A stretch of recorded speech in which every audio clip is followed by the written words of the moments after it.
Hello and welcome to the Squeaky Bum Time Podcast with Mike and Laurent, an episode that almost didn't happen. It is Friday, February 3rd, 4th, the other one. In this episode, small-time U.S. men's national team win v. Honduras and try and freeze them to death. And we welcome back real football. But first, Mike, discuss CONCACAF, please. Tell us what the status of what just happened over these 3 days. We already love Canada for our European friends. We're not going to go too far into Canada again. But for our friends from Fan Hub, we have to talk about our American stuff because, you know, you would talk about England, right? This is Okay, this is the go thing. ahead. This is a big deal because, and I'm not going to do the Canada love thing. I'm wearing a USA hockey hat, and we are way too close to the Olympics for me to be chummy with the Canadians on anything. Fuck you. We're coming for the gold medal in hockey. That's the only sport that matters even a little bit, and it also still doesn't. But you got me on this one, you dumb fucking Canucks, because you're going to win CONCACAF. And it's not going to be particularly close. And 1986. Was that the last time? Last time they were in the World Cup. Jesus. 1986. That's the hand of God. Yes. So Canada was in that World Cup. I think their magic number is 3. And they get to play Jamaica at home in March. So but let's just stop. There have been 11 games of the final stage of the CONCACAF World Cup qualifying. And as we've detailed on the show many times, 3 teams get automatic bids. The 4th place team has to play a team from the other side of the world. As it stands currently, if you haven't been watching, Canada, after 11 games with 25 points, 7 wins, 4 draws, and 0 losses. The U.S. is on goal difference ahead of Mexico for second place. They're tied with 21 points. The U.S. has a 9 goal difference. Mexico has 6. Now, this is actually where it gets interesting. Panama, currently sitting in that precarious 4th spot with 17 points and a positive 1 goal difference. Costa Rica, the Ticos, have gotten their shit together. They sit in 5th, 16 points with a 1 goal difference. So they're 1 point off, right? Yeah. It's tight. It's going to be really close. There's going to be 3 more games each. Wait. And is it Squeaky Bum Time? It is Squeaky Bum Time for CONCACAF. Woo! Because what's going to happen in March? It's almost going to happen in March? Almost like a Pee Wee's Playhouse where we have to. So we should practice that. So I'll just start saying it. When we see the internationals next, it'll be March. We have no idea what type of form, health, injuries, COVID, anything is going to be going on around the world, but specifically around the U.S. and Mexico. And those are the 2 teams, as usual, that are going to make CONCACAF interesting. Canada's gone, right? They're not the same interesting. Yeah, they're through. They need 1 more game. And even if they get 0 points from the last 3 games, which again, they're hosting Jamaica, so they're going to get those 3. They play Panama, they play Costa Rica, and they play Jamaica. So those 2 games, Panama and Costa Rica are fighting for their lives. They're dangerous teams. And I say that. I mean, we boil it down, right? U.S. have to go to Mexico. Well, that's what I'm saying. I say that because Mexico is hosting the U.S. on March 24th at Azteca. The U.S. has won at Azteca maybe twice since the War of 1812. It is not a good scenario for the Americans. Basically, they haven't won since Trotsky got a spike in his head. They did win once like 5 years ago. Yeah, I know it. Yeah. I remember. No, that's what I mean. I remember it. Yeah. Okay. It is that rare of an occurrence. Now, if they go there and they get a point, the Panama game is the game. If they go there and they get a point, then it's a huge. Honestly, it's as good as a win for me because you keep Mexico from getting through. You stay exactly on par with them, with goal difference and all that. A draw and for the uninitiated, think of Azteca as basically Denver, Colorado. With they play all of their national games there. They do it because they have a home field advantage. They train at a high altitude. They force you to come to play to them, and I think it's actually higher altitude than Denver. Well, let's actually take a step back. Yeah, it's 110,000 people, and it is raucous. It is beyond any. It's more akin to the River Plate match in Argentina than anything in Europe. Well, I just meant the physical conditions, right? Right. But in terms of like the crowd, it's Partizan versus Belgrade. It's like right. And they, I mean, and not that this is all that unique to the European world, especially the Eastern European world, but they literally they have an away section that is gated with barbed wire, and they basically throw bags of piss into the opposing fans. I have a number of friends who are like, I gotta go to Azteca for a game. No, like, are you you out of don't. your fucking mind, dude? Are you crazy? Because even if, God forbid, we get a result out of there, you're getting stabbed. 99%. 99 fucking percent. Yeah. I have an anecdotal story that just two women I know who are from San Diego and went down there. Oh my They, God. at college for fun. They're just, let's go to a soccer game. It did not feel safe. No, It was not crazy. at all. So anyway, that's the U.S. story. The story is Well, US need 4 from 3. Right, but the other two in this are with Costa Rica and with Panama, and one of them's on the road. I'm forgetting which one at the moment. They go to Costa Rica, and in the final game. Okay, so let's play out a scenario. They draw Mexico, which again would be a great result. Then they're on 22 along with Mexico. What happens? Costa Rica probably loses to Canada. Panama beats Honduras. There's nothing that says that Canada is a lock still. They've been good. Sure. They've been playing well. But for all intents and purposes. But it is CONCACAF. They could lose to Costa Rica. They most certainly could. But for all intents and purposes, they lose to Costa Rica. They beat Costa Rica, right? So Costa Rica effectively has really one leg left, right? But Panama beats Honduras, which means that the U.S. hosts Panama in what's effectively a knockout game, because then you've got the U.S. on 22 and Panama on 20.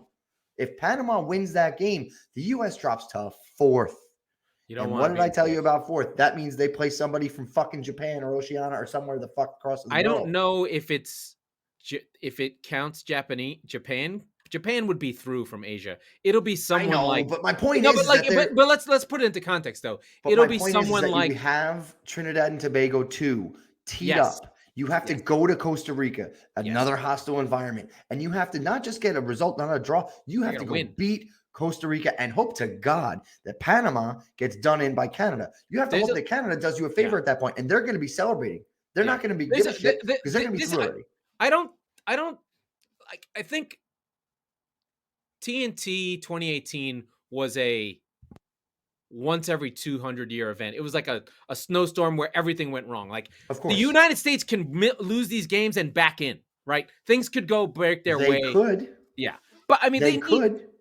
3 draws isn't going to do it, but it'll be if they draw 2. No, I would say 3 draws does do it because it keeps Panama off the board. Yeah. So anyway, it's intense. It's a lot. It's exciting. My thing with it is this actual game that just happened. And it is an indictment, again, on U.S. soccer. It is a mentality thing. It's not respecting players. So for those who don't know, the United States played this game in Minnesota. For those of you from outside of our purview, basically they played a game in St. Petersburg outdoors as a U.S. qualifier on purpose when they didn't have to. On February 1st, 2nd? Yeah. Russia's not playing right now. They went to the coldest place you could go. It was -5 degrees, so that's 0 for the Europeans, below 0 for Celsius.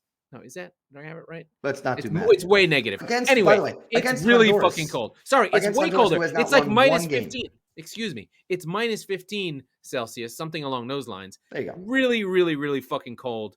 The U.S. gets dispensation to play these things.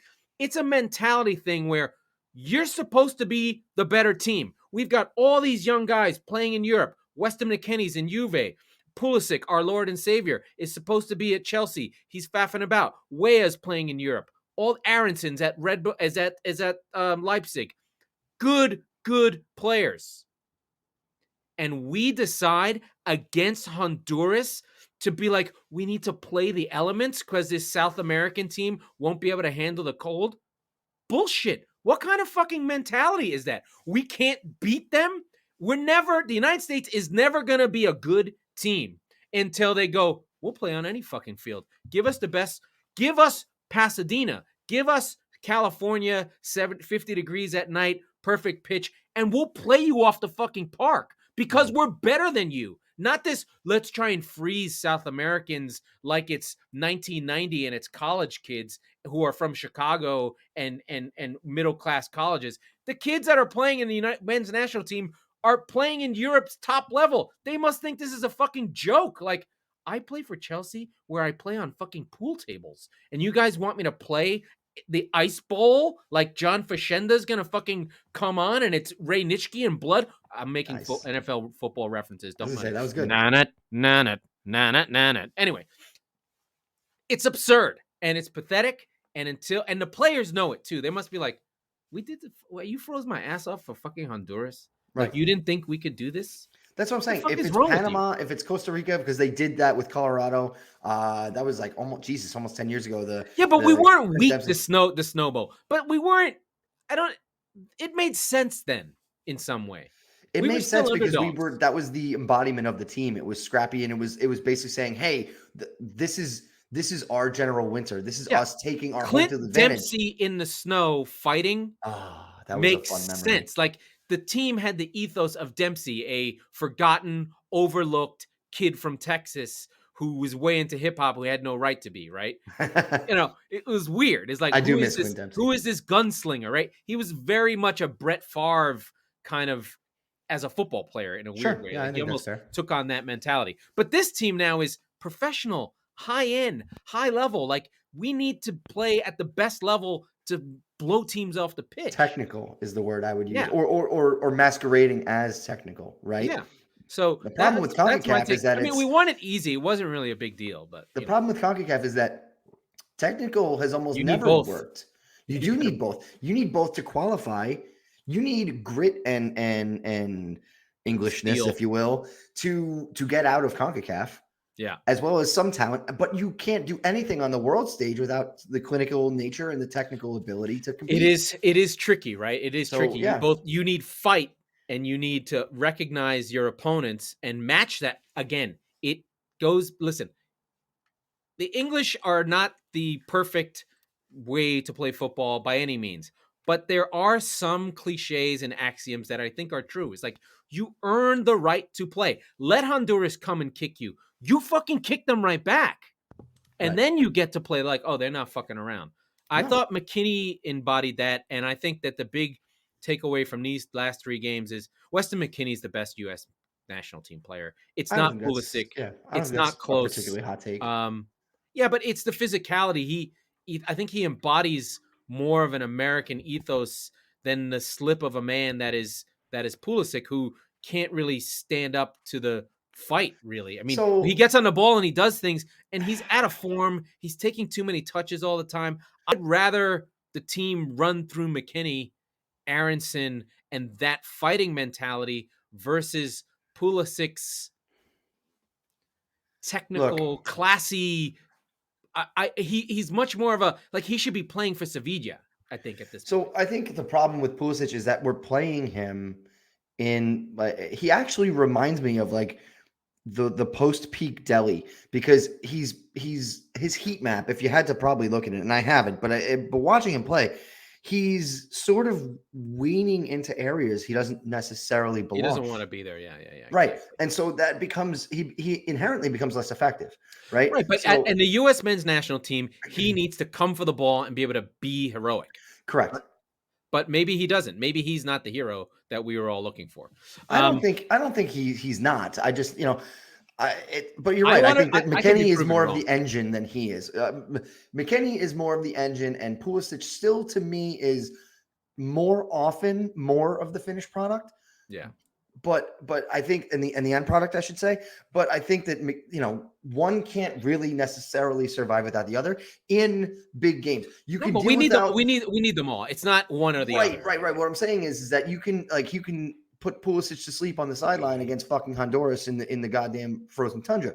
But you can't do it against Canada. You can't do it at Azteca against Mexico. And you sure as shit can't do it if, God willing, you get out of CONCACAF and you go compete on the world stage. So I don't know really where to go from here. I did like team. Pepe. I did think he got some good shots off, or at least tried or took chances that he could. I thought Weah with McKinney on the wing, they had a really nice give and go where they cut through the team. I thought that was really good. I still don't trust Berhalter. I still don't trust the unity within the squad. I still don't feel like if we make the World Cup, if we got out of the group, that would be an event. I still think that the goals are missing, the creativity is missing, the consistency of performance is missing. And if we lay one of those eggs that we did, like, I guess it was was it first half Honduras or first half Costa Rica, where I was like, this is the worst soccer I've ever seen in my life. Yeah. And then the second half was totally different. But like, if any of those things happen, there's going to be embarrassing games where like really good teams will put 5 on the US. Easy. Oh, without question, because their back line is suspect to say the best. But as far as assuming they get to the World Cup, I think that this is more or less a building cycle for 26 when you do have the host ability to, grow it a little bit more, have the maturity of the McKinneys, the Pulisic, be the effectively elder statesman, you hope, at that point, and have 4 more years to bring younger guys along. Gio Reyna is a guy we haven't heard a lot in a long time. He's been out. He's again, been also a slip of a player. We need these guys to be a little bit bigger, and so a little bit more athletic. But I want to go back to it because I think about the form that the U.S. was in. We talked about it on the show over the summer. They beat Mexico twice. They in 2 cup finals. Terrible. No. I understand. But it felt like for a moment this was the reclamation. This was the reckoning of 2018, of Trinidad and Tobago. This is them putting that in the rearview mirror and saying, look, we're not going to go out there and say we're going to, make a deep run at the World Cup. We're going to be the kings of CONCACAF, only to have their neighbors to the north completely blindside them, right? I mean, you talked about why in the last episode, right? But I'm worried because they're not going to get a win in Azteca. And if they don't, if they lose to Panama, they have a tougher, meaner, more difficult Trinidad and Tobago win or go home in Costa Rica. I don't see it. And that's the first time, okay, 2018. And I felt so horrible for Pulisic because he felt like that was on his shoulders. And it wasn't for a second. It was on the dying carcasses of a Clint Dempsey, right? Of a Josie Altidore, of a Michael Bradley. But at the same time, you have to think about this and say, no, this one's on you now, Chris. Like, this one's on you, Weston. This one needs to happen, right? You can't have, effectively, you're in second place right now. You have 3 games left against contenders. Mm-hmm. You need to go stake your claim. It's not like saying if you don't win the region, I should say, if you don't win the federation, you don't get in. You've got 3 spots. They're gonna they're gonna be fine. I think. I don't think so. The whole thing is it's gonna be squeaky bum time. It is. It already is. Woo! We transition. Wow! There was a league that we were following that disappeared, and now it's back. There's only 1 game in the Premier League. Yeah. Burnley versus Watford. They're finally playing. And wait, God. Roy Hodgson is the coach of Watford. What? Incredible. He is 75 years old. He's still got the fight in him. Very strange appointment.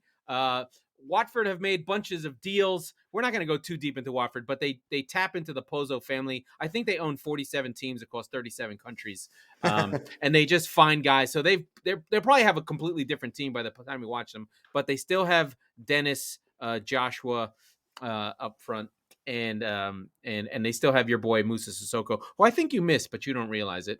He's I don't. Do you miss him getting into really good spots and then shooting it over the bar? No, I don't. I miss the Twitter jokes, I guess. I miss being like, seeing, oh yeah, he shot the light out, like Rosie.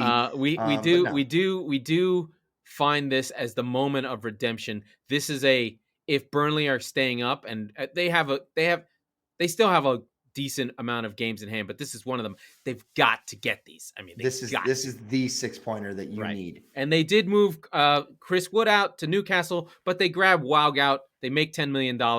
Cornet's probably not injured anymore. I like Cornet. I'm happy to see him. But really, it's not Premier League week. It's actually FA Cup. Wait. Let's go back and let's talk a little bit more about this before we jump into FA Cup. Because as I look at the standings, this is an elimination game. One or both teams will get eliminated, I feel like, or relegated, because either way, if Burnley wins, then they have a shot in the race, right? Because like I mentioned, they have those games in hand that puts them up to 15 with the best goal difference of the group, of the 4, right? If Watford win, then they're actually out of the relegation zone. But if they draw, I feel like they're both sentenced to hell, right? Yeah. Like I feel like they're done. Draw is bad. Yeah. So this could be a really entertaining game in the sense that somebody is going to need 3 points. Yeah, and it's Saturday, 10 a.m. Pacific. Oh, I can't do the math. 1 p.m. Eastern? Maybe yes, I got it wrong. That's correct. Okay. Yeah, so it's a great time frame. Check it out. So that's a good game. That's the relegation battle. That's one of the things we have to fight for. But we and the have rest of the league. FA Cup fourth round. What? Yes. Crazy town. We have Man United, Middlesbrough tomorrow. Middlesbrough with our friend, who's the Sheffield United coach? Chris Wilder and his overlapping fullbacks. He's taken over Middlesbrough. And once again, you find out that guy's actually a really good coach, especially at the championship level. He's moved that team forward. Friends from Brighton, they have on loan Aaron Connolly. I know you guys all know who he is. The striker who couldn't score, who's Neil Maupay probably bagged his girlfriend and did his wipey wipes to her, and now he has been moved on to Brighton. I feel like Connolly and Maupay are just like corrections of each other. They can't both be on the same team at the same time because they're both trying to do terrible things to your lady. One in French style and one in the Irish bartender voice style, Connolly being the Irishman. Both evil, both keep away from your ladies because we know what they're up to. We have the great and powerful Kiddieminster Harriers. Kiddieminster. Can't talk about Kiddieminster enough. I think they're the lowest ranked team. They're playing West Ham. West Ham, not feeling good about West Ham. They did not add anything to their team. They should tank this game and become the story, and leave the FA Cup. Yeah, they should. But this is do not play your big boys. This is likely to be a game where West Ham goes. This is a circling of the wagons for West Ham, right? They're going to be like, okay, we're going to take care of business against Kiddieminster, who I love. They cannot play. If they play Mikel Antonio, that is bad. No, or I agree. Declan Rice. Neither of those two should play in that game. Because they've got Watford 3 days later. Right. Chelsea play Plymouth Argyle. They get a bye. I mean, Plymouth Argyle, I don't even know what that is. There's something about socks. They have a green logo. There's a boat on their crest. I don't know anything about Plymouth Argyle, but I do have an insight. You ready? This will be the first meeting between Chelsea and Plymouth since 1989, when the Blues ran out 1-0 Mitters in their second-tier match thanks to a winning goal from Kerry Dixon. In 1989, little did you know that Chelsea had been relegated and they were not in the top flight. And there you have it. It was the last campaign that Chelsea did not compete in the top flight of English That football. Is what you guys come to Squeaky Bum Time for. Tidbits like that. You're welcome. I mean, we're just throwing them out there every week. We carry on. One thing I do want to talk about, my team playing Fulham at home. City fans are hoping we see kids. I don't think we're going to see kids because I'm ready for the stat to blow your mind. Blow it. Fulham FC of Craven Cottage of West London by the River Thames are the top scoring team in all of Europe. Wow. By a 10-goal margin. They have scored 75 goals. The next nearest competition in the championship has 45. The next nearest team in the top 5 leagues in Europe is Bayern Munich on 65 goals. This is a fucking machine. And Marco Silva, behave yourself. Please keep Marco Arnautovic away from your wife, your kids, your children. At this level, he will fuck you up. He has 27 goals. Yeah. This is like, he is Lewandowski of the championship. They also have Fabio Carvalho, a new son of mine from the championship, 17 years old. He almost went to Liverpool, but he stays at Fulham. So City will have their hands full. It's all a question about whether Marco Silva plays the big boys and says, you know what, Manchester City, you want to fuck with me? You want to dance? Let's fucking dance. I think he might. So what I'll be watching for is if Nathan Ake is in this game, we're losing. Take the over. So Is that one of your plus 1,000 specials then? It might be. I have to look at it.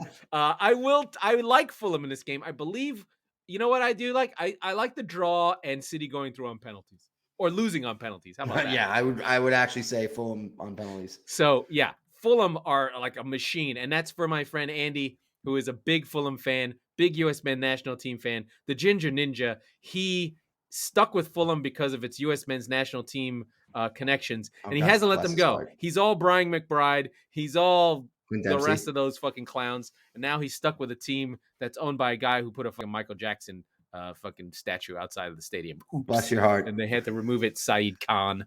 And you now own Jacksonville, and you're going to be in trouble because you hired a white coach. Sorry, NFL. You're getting weird. Yeah. More from the FA Cup. I'm telling you, for my English fans, you can ask us questions. I'll explain all these things another day. Peterborough QPR, that's a championship. Peterborough at the bottom of the championship. QPR, a well-loved team from London. Wolves, Norwich. Neither of these teams want to be in this competition, but I think Wolves will look at it as an opportunity for a trophy they could win. No, yeah, Wolves very much want to be in this competition, and I think they win this going away. Interested to see who runs down the wing and pulls a Musa Sissoko, frankly, with Adama Traore off to Barcelona. But, yes, we say goodbye to our friend. I haven't heard a lot of good news, and I haven't heard it recently, to be fair, about our friend Pedro Neto. He was supposed to be, and that's a gruesome knee injury that he suffered, and it was surgery, and I think he had a setback. But his initial time frame was early, like late February, early March, maybe. So he could be somebody who factors in. By the way, tremendous player for Wolves last year, but it's a calamitous knee injury. That's not something that you just snap back from, right? Maybe they know he's coming back sometime soon. I would be more pessimistic on that. I think the last update I saw, Neto still out. Yeah, no information on that. That breaks my heart. He was such a great player for Wolves last year for Nuno. I hope he does well. I hope he gets better soon and gets back on the pitch because, again, that's what I mean. He was the void. He was the guy to fill the void that Traore leaves, and he can shoot. Yeah, but they have Podence and Trincao, so they should be okay. I know. They're not totally void, but he's better than both of them. One thing to keep in mind is there are players, most players are returning from AFCON. We would love to have covered it. We did not watch it enough, but we do get the Mane versus Salah final in Senegal versus Egypt. Egypt played a horrendous 120 minutes of fouling each other and went through, I believe, on penalties. So AFCON's going on. I'm glad. The more games that the fucking Liverpool clowns miss, the better. Hopefully they both get injured because I don't care about my fantasy team as much as I care about you have both of them winning the Champions League. I don't know what's been going on with that team. I haven't looked in quite a while. So we continue. Brentford Everton. This is a fun one. We may see our friend Ericsson. I don't think he's ready yet. Everton. This is an opportunity. I think Frank Lampard can't fuck around. He's got to try and win this thing because he's got to get hearts and minds on his side as quickly as possible. So I alluded to Dele earlier in the show. Yeah. I think he can play a big part for this Everton team that's sort of stuck in neutral, but only if Lampard lets him be, for a lack of a better term, a cunt.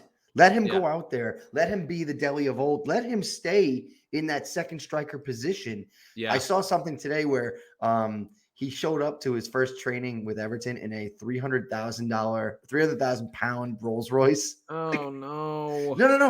No. That's the Dele you bought. That's the Dele you want. Trust me.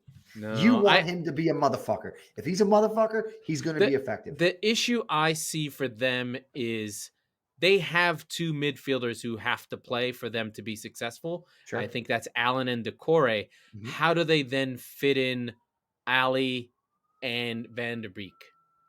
That's right. Yeah. I don't have the answer, but what I'm saying is if you're going to get anything out of Dele, and it may be at the behest of the team's success, so that's fine. Maybe he just plays off of, and then you have Richarlison playing. He's more of a winger, and he's just a shit Aubameyang at this point. You know, but he's much more fun than Aubameyang. Yeah.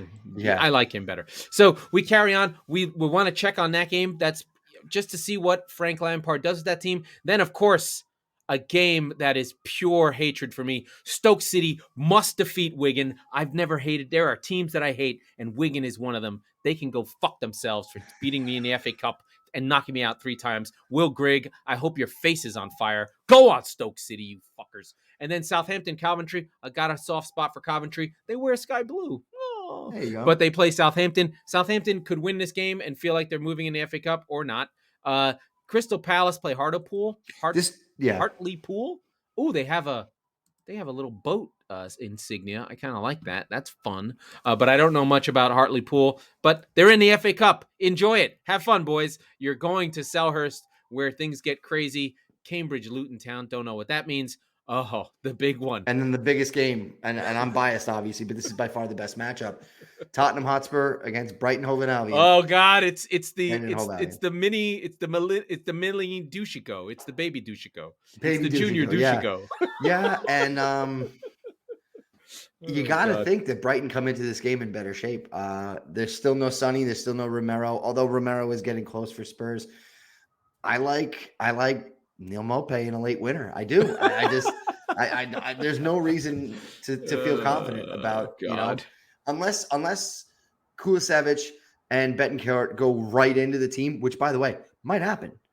Are you ready for this one? Go for it. Tottenham Hotspur striker Harry Kane has scored 11 goals in his last FA Cup appearances, last 11 appearances, each one coming in the last 4 as a substitute, including Spurs' 3rd and 4th versus Morecambe in round 3. But like, come on. Listen, and everyone listening to the show knows that I will back Harry. And I there's that meme where it's like, who would you defend this player with? Like the huge, long, like War and Peace level text message.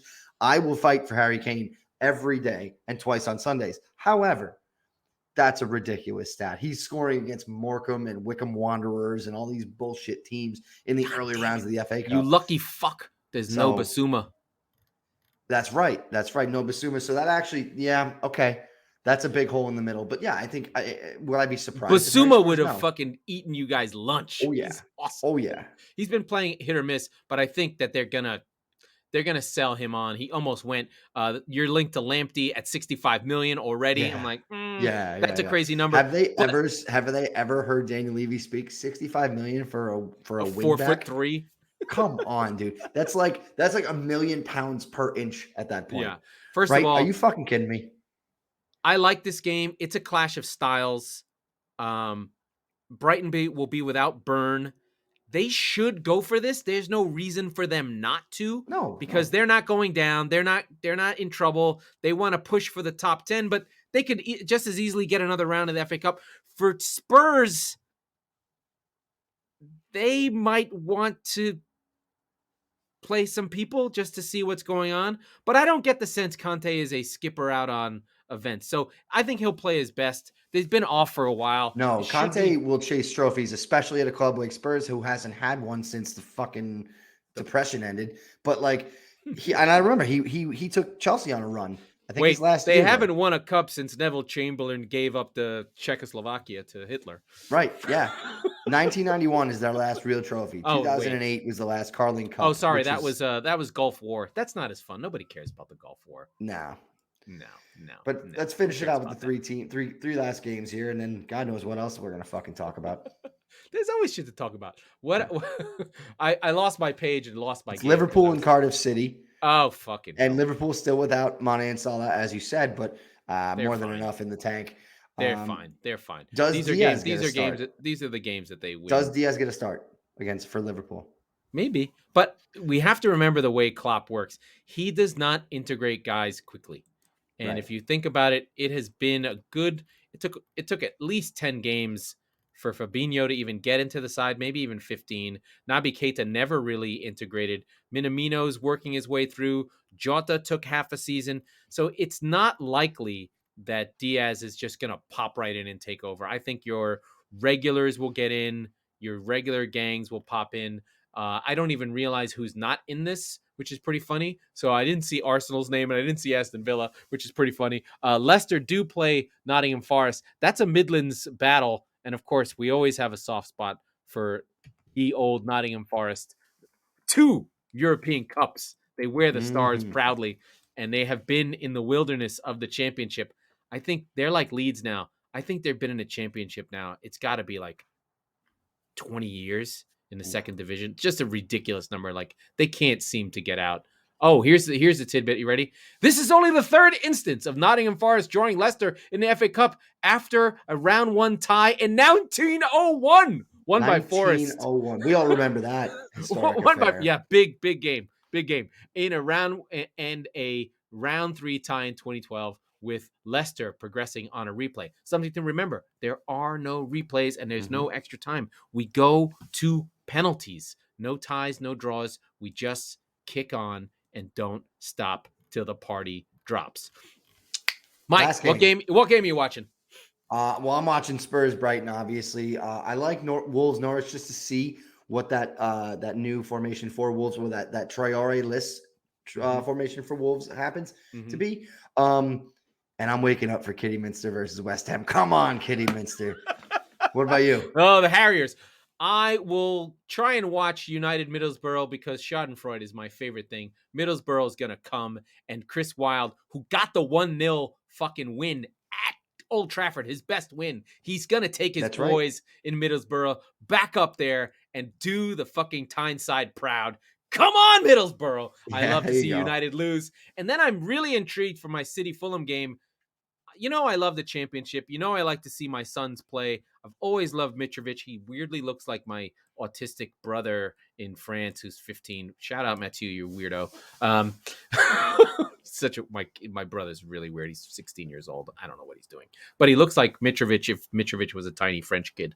And so I'm looking for Fulham to see if they score. I can't imagine City will get a clean sheet, but we shall see. I want to see if some of the kids play. McAtee, Cole Palmer, Liam Delap. Is he ready? Is he back? I missed him. He's my guy. This feels like a game where they're either drawing or losing early second half. And does Pep open the war chest? Does he bring on the thing is that's not how that's the thing is with City, that's not really how they work. Like if they're behind, they don't normally come back in a weird way. Like they do sometimes, but sometimes the comebacks come from Cole Palmers and stuff like that. So it's a little bit weird. It's sometimes a disconnect. The key thing for me is if Nathan Ake is in the side, I'm fucking running to hell. He's not a bad player. He's just not as good. If Nathan Ake is in the side, you're taking the over. Yeah. And then of course, Brighton Tottenham is just going to be my dream game. I do feel bad about how much I love Brighton, and I have thought about it a lot, and really it's really Potter love. It's Potter love. I know. It comes from their Europa League run when they played Arsenal and beat them in the fucking northern reaches of the Arctic Circle in Sweden.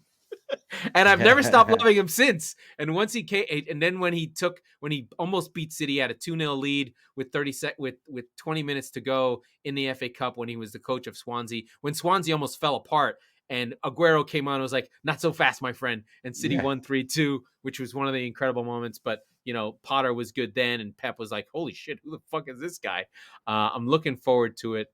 I think that you are in trouble, and get ready for a lot of Cucurella. The man is fucking incredible. No, I'm not. Just be ready for it, Tottenham fans. When you lose this game, don't feel bad. Just go, that's the guy we need. Yeah, right, exactly. I'm not. It's been weird that I go from Spurs to the U.S. men's national team and then back to Spurs. So it's like Spurs. It's like Spurs all over again. Yeah, I've not had a reprieve from the shit quality that I've been usually watching. Here's, speaking of shit quality, the Spurs lawyer's office chimes in with some subpar job performance this week. Obviously, they had wanted Luis Diaz.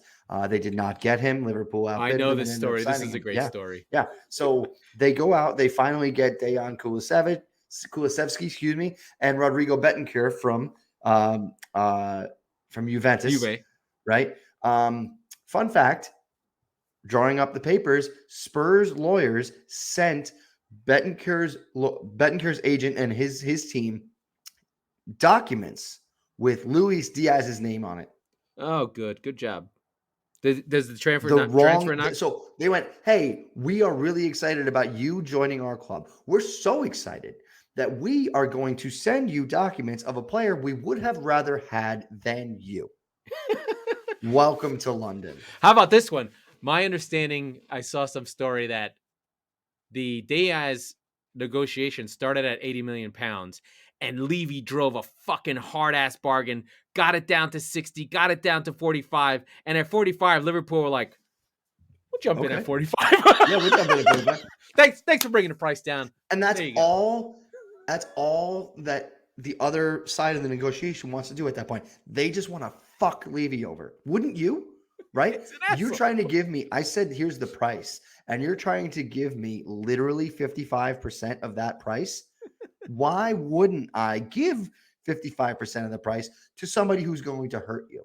Now I'm going to take a $20 million bath just because fuck you. That's why. And that, my friends. Mind you, they probably could have had the guy at 50. Easy. Oh, yeah.